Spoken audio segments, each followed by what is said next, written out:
All right, guys, so we have to revisit this story about Miss Areanah Preston, who, if you guys don't know, was the female black Chicago police officer that was murdered by typical thugs who ambushed her in the most cowardly way possible during a robbery. Now, to make a long story short, if you guys don't know what happened, this police officer was coming home after her shift at about 1:30 at night, and a group of thugs rushed her, ambushed her after she got out of her car, and she fired shots back at them, 2 rounds before she was struck in the face and the neck, in which she died and succumbed to her injuries after being taken to the hospital. Now, the suspects, the typical thugs, they took her gun, and they did this because allegedly one of the suspects needed money for a barbecue. Allegedly. Now, Miss Preston was the 6th and final victim of a string of robberies that happened that night because, again, these people needed money for a barbecue, right? This is what they're saying. And they have a lengthy rap sheet, all of them have a lengthy rap sheet of crimes, okay, of basically, you know, going in and out of jail and being let out because, again, we have a soft on crime criminal justice system. And this is what they look like. To no surprise, this is what they look like. Typical thugs. I want you guys to take a good look at this. Because for black folks, especially black people that are watching my video right now, these are your sellouts. These are your Toms. These are your raccoons, right? All the slurs that, you know, a lot of these pro-black people direct towards black conservatives like me, these are your sellouts. These people sold out the black community by taking the life of a female police officer who was a positive influence and force in her community. She was out here getting criminals like these guys off the streets. Now, too bad the Chicago criminal justice system wasn't locking them up and throwing away the key like they should. Maybe this would not have happened to her had they been doing that, had Kim Foxx been doing her job. But I'm just saying, these are your sellouts.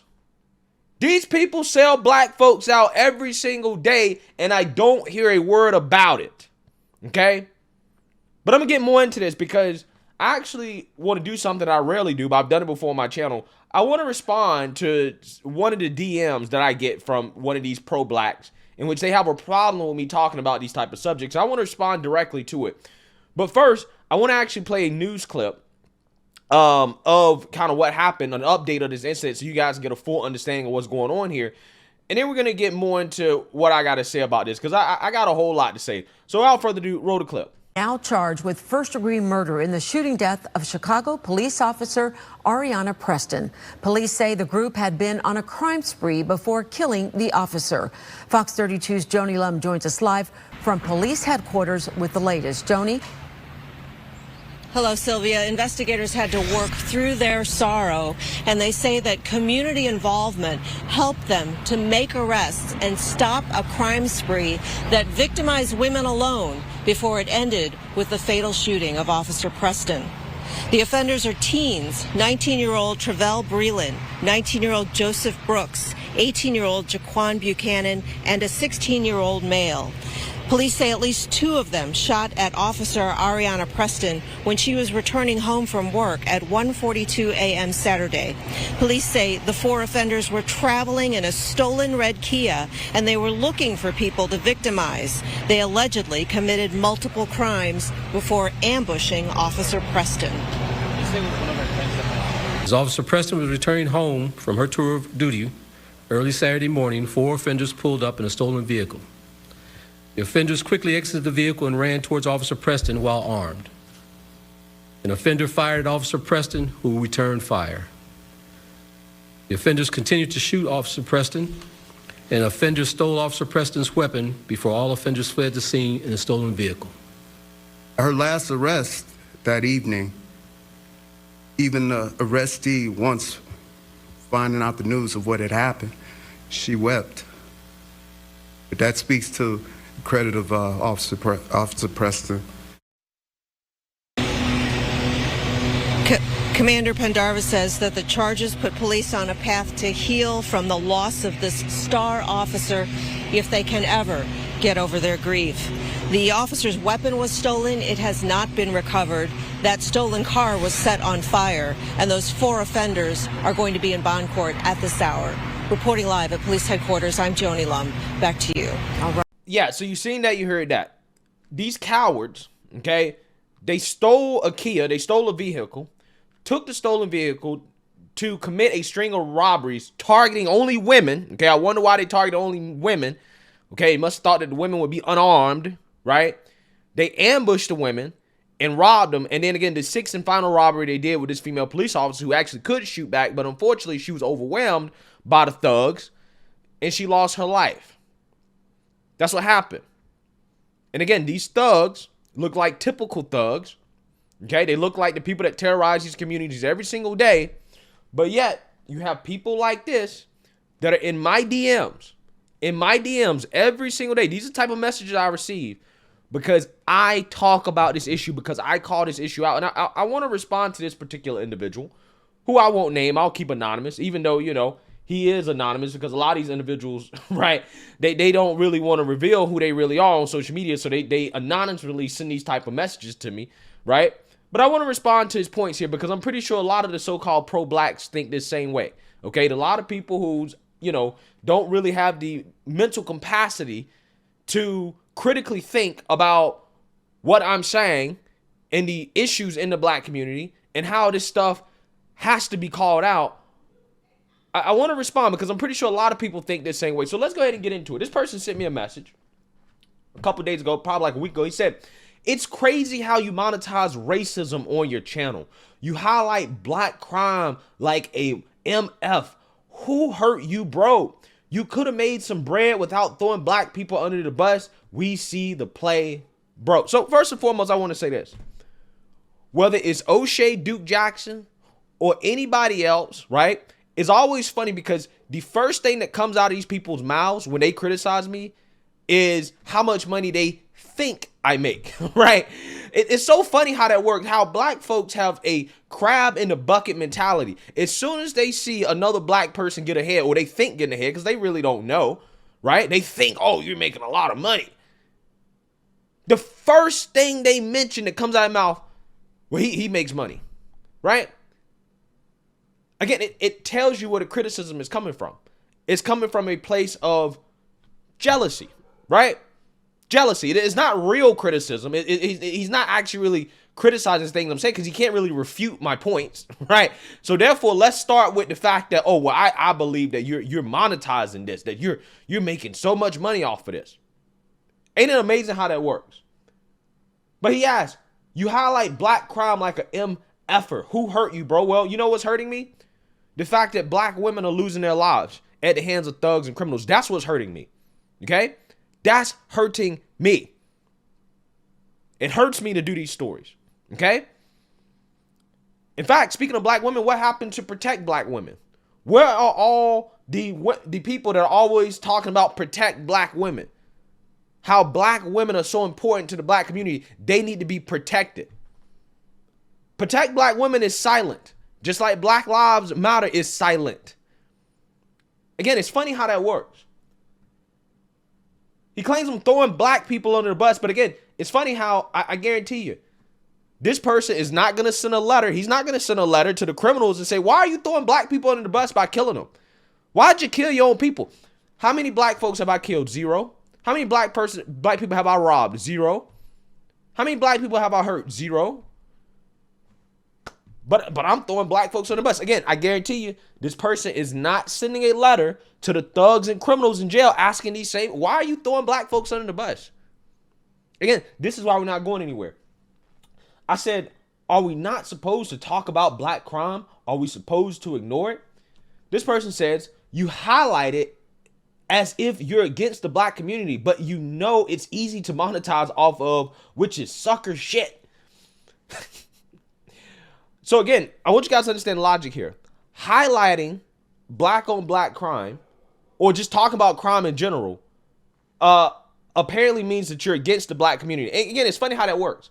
Because again, if I was a white supremacist, I would never talk about black on black crime. Why? Because I would want anybody to do anything about it.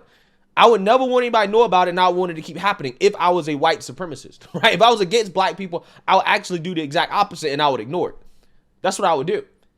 And it's funny because you can make this same argument. Are no news media supposed to cover this, right? So any news outlet that covers this, again, they're not supposed to, right? They're against the black community, I guess. Again, how many letters, how many messages did this person send to the white man that owns the local news station that covers this stuff every single day?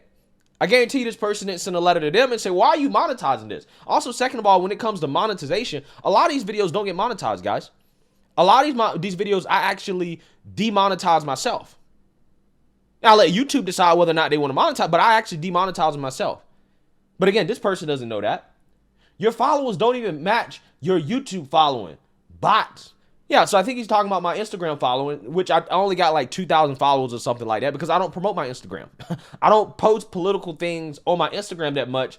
So that's why I don't promote it, because a lot of it is mainly personal. And you know, I don't really want to mix it that much because you guys come to me for politics, not personal stuff. So I don't even promote my Instagram. But if y'all want to follow my Instagram, you can, gforemanbcp. What about the white community and them pedophile numbers? What about those school shootings? What about the environment they created to force these kids to be in these situations? Crack, 94 crime bill. I could keep going. All your talking points are horrible, my boy. It's as if you're trolling your own community for money, which is lame. Again, it's amazing how that works. These kids committing this act of violence, it's not their fault.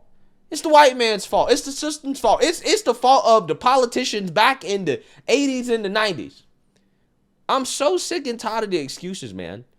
They keep making excuse after excuse, as if let's talk about the Joe Biden drug bill, right? Or the Joe Biden crime bill, which I think we need another crime bill. Okay, the idea is that, well, the white man put crack in the black neighborhoods. Okay, did the white man make black folks smoke crack? Right? Did they make black people do drugs? No. But people want to keep harping back on the past as an excuse for what is happening today. And that has nothing to do with these individuals and their behavior and their decision to sell out the black community by killing this female police officer. It had nothing to do with that.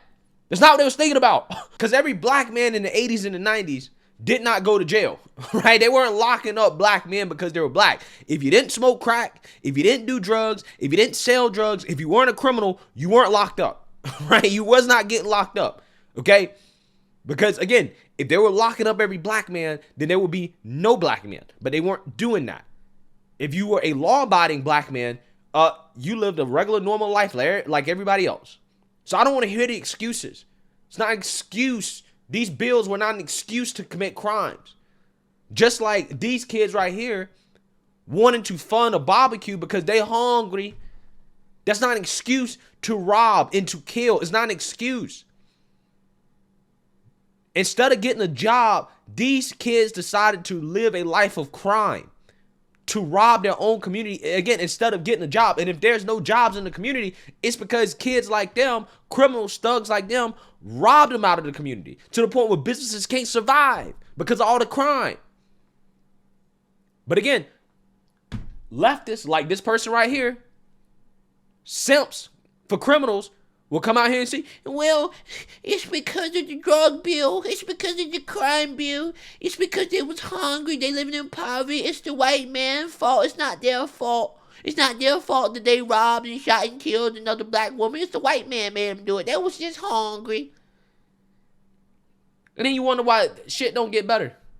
It's because, again, you got people simping for criminals. They're directing all their energy at the wrong people, and they're not directing it at the criminals. They're making every excuse in the world for criminal behavior. And then they want to complain about a lack of opportunity. Well, how in the hell can you have opportunity in crime-ridden neighborhoods? Businesses can't operate. You want to create opportunity for kids, for young black kids? Clean up the crime. Get the criminals off the street. And then guess what? Businesses will come. Because I'm going to tell you, don't nobody spend money like black folks, right? Black folks depart with money quicker than anybody else in this country. So it's not like businesses don't want to be in the black community. The Asian man figured this out a long time ago. Why do you think the Asian man got a Chinese restaurant in every black community? Because they know that black folks love spending that dollar on shitty Asian food. So it's not like you can't make money off of it, but it's dangerous to operate. It's dangerous to operate there. If you remove the danger, maybe businesses will come and then you will have that opportunity. Kids will be able to get jobs. They'll be able to create a better life for themselves. But until you get the criminals off the street, until you get another crime bill, until you lock them up, until you clean up the streets, you ain't having no opportunity. There will be no opportunity. Businesses will continue to exodus, just like you're seeing Walmart doing, just like you see all these other stores doing. But again, it's excuses. Again, all the energy is directed towards the wrong people. He took all this time to write this towards me when he should be writing this towards the criminals. Ask the criminals why they did it. Why are they trolling their own community? Why are you trolling your own community by killing black police officers? What are you doing? Again, it's never directed towards the thugs and the criminals. Don't you think there's enough people outside our community monetizing off of the deaths of black youth, and you want to add to that, right, a grown-ass man doing clown shit? Again, so here we go. Here we go. So the white man can monetize off of it, but the black man can't, right? So my black-owned media company, right, can't monetize off of this, but the white man media company can. But again, these are your pro-blacks, right? The pro-blacks have a problem with a black-owned media company monetizing off of black-on black crime. Again, it's amazing how that works. Again, I guarantee you, didn't send a letter to the white man that owns their media company, that owns the Fox News stations that monetize off of this stuff because they make money off of it. Again, it's amazing how that works. These people have so much smoke for the wrong people. They got so much smoke for the wrong people and zero smoke for the people that actually are the problem. Tune in to EBAM Films to on Kick, let you see the other side to argue. Man, open your mind a little bit. I see you can't respond to anything I'm saying. It's fine though, bro. I understand you doing this to get paid. You don't really feel like what you promote on YouTube. Here we go. It's impossible for a black person to think differently than the black liberal. Again, these people that want to boohoo, whine, and cry racism so much are the most racist people. They really don't believe that black folks can think differently than black progressives and liberals. Not possible. It must be some ulterior motive. You can't actually really care about the black community enough to highlight the fact that, hey, you got black people killing other black folks at a record rate. This is a problem. Maybe we should talk about this. Maybe this is something that should be addressed. No. You can't really think like that, right? It got to be something different. Still no answer. It's crazy. You defend the white man so much, bro. It's sad, but it's cool, though. We'll see you soon. Keep up the racist content. Racist content. Amazing. So, again, me basically speaking out against racism against white apparently is racist, right? That's racism. That's racism, according to these people. When I see overt examples of racism toward black people, I call it out. Like, for example, I'll give you a couple examples. I guess you actually give you 3 examples because these people apparently don't really watch my videos. The Buffalo mass shooting, I said unequivocally, that is white supremacy. I didn't mince any words. I didn't try to dance around the bush with it. I said, this is white supremacy. This is an act of white supremacy. We can't have this. When there was a judge down south, I believe the state, it was Alabama, Mississippi, a female judge that used the N-word with an ER, okay, when watching a film of somebody robbing her house, who I think happened to be black, used the ER word, right? The N-word with ER. I said, yeah, she should be removed because she clearly has racial bias, okay? And, you know, it sucks, but she's a judge, and judges have to be held to the higher standard. If they're using that type of language at home to characterize, you know, people that look different than them, then that suggests they probably have some racial bias. Wasn't one of my most popular videos, but I said what I had to say. There was also another video of a teacher basically openly stating in class to black kids that he believes overt examples of racism that I call out. What about that? It's almost as if they don't actually watch those videos, right? Or they don't really watch my videos at all or listen to my arguments. They just hear a small thing about what I say and they disagree with it and say, well, you must be selling out for the white man. Amazing. He goes on to say, you got the nerve to talk about crime in the black community when you have never been close to the community to even experience it for yourself. You're so removed, and I can hear it when you speak, but you'll defend the white man, you buck broke Negro. I just want one good reason. Well, this video is your reason. This female police officer that was shot and killed had her life taken by these black teenagers who probably were not raised with fathers, who probably had a culture of listening to drill rap, a culture of violence. They were probably in gangs. That's your reason. That's why I talk about it. But again, small-minded people can't understand it. Low IQ individuals can't understand it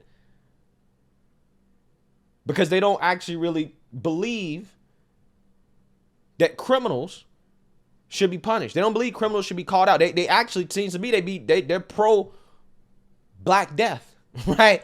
They want to see the black community fall. Let's not call it out. Let's not talk about it. Let's just pretend like it doesn't exist, right? And then this person assumes that you've never been close to the black community. You know nothing about me, bro, right? You know nothing about me. But again, this is the assumptions that these people have, okay? And I just want to respond to that, and I'm not going to respond to the individual anymore, but these are the type of messages that I get because I cover stories like this. I cover stories that actually have a real effect on black people, a negative effect on black people, black lives, but yet I'm seen as a sellout. And I don't see these people ever calling the thugs and the criminals to sellouts. Why are they not calling the BLM protesters who never acknowledge this stuff, who never protest for it? Why they never call them to sellouts? Why is Al Sharpton and Ben Crump, who all they do is ambulance chase, white on black violence, but never black on black, why they're never the sellouts? Because they're the people that's selling you out. They sold black people out for years, making black folks say, hey, we fighting for you. We fighting for your lives. We fighting for your civil rights. And they haven't changed a damn thing. Things have got worse while they've gotten richer. Again, the energy is directed towards the wrong people. If all this energy that they direct towards the white man and black conservatives, if it was directed towards the criminals and the thugs, maybe we wouldn't be in this situation. Maybe this black woman's life would have been spared. Maybe it would have been saved. Maybe this would not have happened to her. So let me know what you guys think. Make sure you like, comment, and subscribe. Most importantly, share a black conservative perspective. Peace.